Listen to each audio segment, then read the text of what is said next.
study the Quran. Learn His words. I like to refer to the Quran His words because it changes the mindset. The best way to know about an author, read their book. And this is the book. Yep. But you don't read the book and you don't know what Allah is saying. I'll still be rewarded because He's generous. Right? And the most important thing we all should learn and would learn, bi'idhnillah, I have no control. And this is the opposite of what the day and age we are living. Yes. Like, I did it. It's mine. This is how we say it, right? Yes. No, I didn't do it.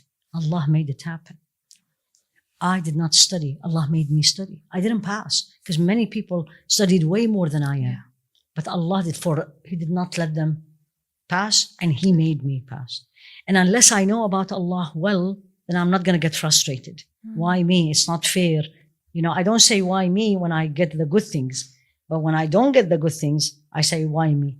So the first thing I'll tell every Muslim and Muslimah listening to me, honestly, learn about your Creator. And everything in life will change. You have everything, you'll be very grateful. Yeah. You have nothing, you'll be very grateful. It's amazing how it will be because you know who you are dealing with.